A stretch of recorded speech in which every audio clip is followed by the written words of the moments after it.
Donc c'est un tunnel qui fait 20,60 m de long.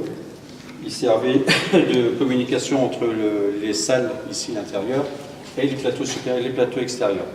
Donc le 7 septembre 1914, la bataille on était quasi à la fin de la bataille de la place Fort de Maubeuge. Les Allemands ont envahi le fort par l'intérieur et certains des soldats voulaient défendre le fort en passant par ce tunnel. Et malheureusement, quand ils étaient dans ce tunnel, il y a un obus de 42 cm de diamètre qui est passé à travers toutes les voûtes et qui les a carrément pris en sandwich entre deux murs.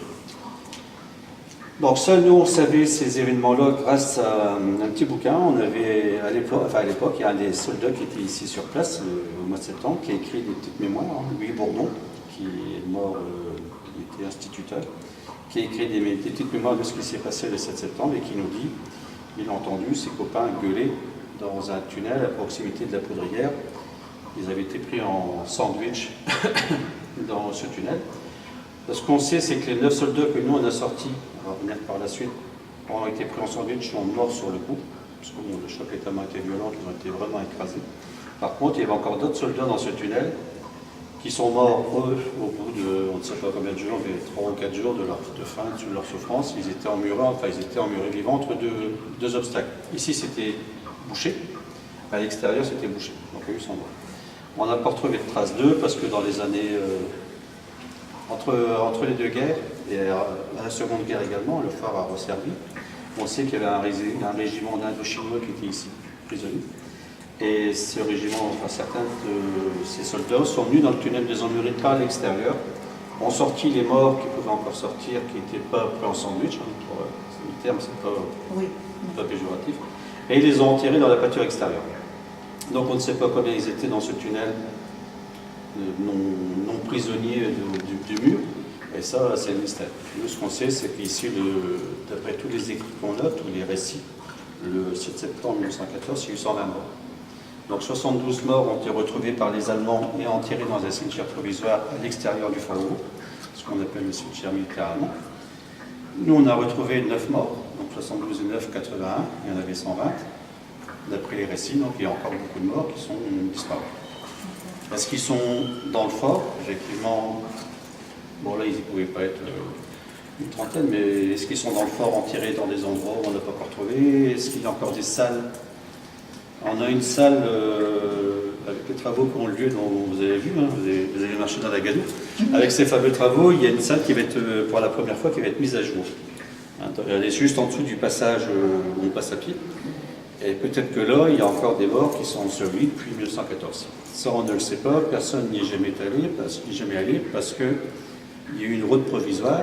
En dessous, c'était une cavité.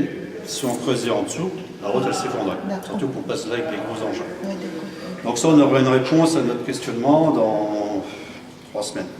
Ah, dans 3 semaines? Oui, parce que c'est dans la programmation des travaux qui ont lieu ici à l'entrée. Il y a à peu près 20 000 mètres cubes de terre qui vont être enlevés, dont cette fameuse salle. Donc on aura une réponse à notre dernière question, peut-être le dernier endroit où on peut retrouver le manque de soldats sur les 120. Ça doit être émouvant. Oui, ce qui est émouvant, c'est surtout ce qui s'est passé là. Moi j'ai eu un peu l'idée subvenue il y a 16 ans, 18 ans, un jour de dire tiens, on sait qu'il y a des soldats là, grâce au récit de notre soldat Louis Bourdon. Et j'ai dit tiens, ça serait peut-être bien à un moment, on se pose la question, est-ce que leur tombe mérite qu'elle soit toujours là, ou est-ce que leur tombe mériterait qu'elle soit dans un cimetière, une nécropole nationale? Donc on s'est posé la question avec l'association pendant un an, tant que ça mûrisse ce projet-là. Ensuite, on a demandé l'autorisation à la mairie, et ensuite on a eu l'accord du ministère des anciens combattants victimes de guerre de Lille pour pouvoir toucher des sépultures militaires. Donc une fois qu'on a eu tous ces accords, toutes ces réponses positives, on a entrepris avec les membres de l'association, donc commencer à creuser pour voir ce qui se passait, parce que c'était carrément un mur de briques et de taille. Et quand on a creusé au bout de 2 mètres, on a commencé à voir un squelette humain. Donc on s'est posé la question, qu'est-ce qu'on fait? On continue, on ne continue pas? Le dimanche suivant, enfin 15 jours après, le dimanche on a continué, et puis là on a trouvé le squelette humain donc, debout, bien droit. Avec la chance qu'on a eu à ce premier squelette, c'est qu'on a trouvé sa plaque militaire. Donc sur son cou, il y avait donc son nom, son prénom, son numéro de matricule et son centre de recrutement. Alors c'est ce que je dis, entre le moment où j'ai eu l'idée de faire ça et puis le moment où j'ai sorti, moi je me souviens avoir sorti le premier squelette, hein, vous sortiez dans votre main un crâne humain, ça fait voilà. On a eu la chance effectivement d'avoir son nom, on s'est dit si au prochain on a encore la plaque, ça vaut le coup de ressortir une identité. On a retravaillé donc, pendant 1 an et demi sur ce tunnel avec les 8 bénévoles. Et au deuxième, on avait encore la plaque militaire, et puis ensuite on a continué, puis on a trouvé 9 soldats avec 9 identités. Et sur les 9 soldats, on a retrouvé, ce qui est important, les 9 familles.